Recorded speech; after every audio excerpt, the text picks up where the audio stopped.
వీళ్ళు 28,000 ఎకరాలు నిజాంపట్నం దగ్గర 3 లక్షలకి 4 లక్షలకి 5 లక్షలకి రైతుల దగ్గర భూములు కొట్టేసి పరిశ్రమలు వచ్చినాయా? 28,000 ఎకరాలు నిజాంపట్నం పోర్టు కాడ ఎన్ని కంపెనీలు పెట్టిర్రో ఎంత ఇచ్చినాడు? ఆ రోజు ఆ భూములు అమ్మీటంలో బాలినేని శ్రీనివాసరెడ్డి పాత్ర ఎంత? 28,000 ఎకరాలు ప్రకాశం జిల్లాలోనూ అటు గుంటూరు జిల్లా రైతుల భూములు కొట్టేసిన మాట వాస్తవమా అవాస్తవమా? ఎవరి కాలంలో జరిగింది? ఇప్పటి వరకు కోర్టులు తీర్పు ఇచ్చినాయా? వాడు ఈరోజు కూడా భూమి నాదంటుండు.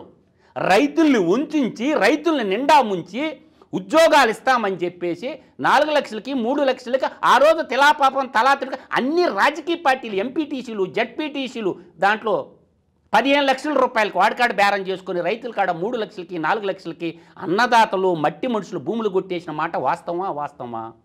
సేమ్ ఇప్పుడు కూడా ఇండోసోల్ కంపెనీ అనేది 8,300 ఎకరాలు భూములు ఎవడమ్మ ముగ్గురు సొమ్మని దారాదత్తం చేస్తున్నారు.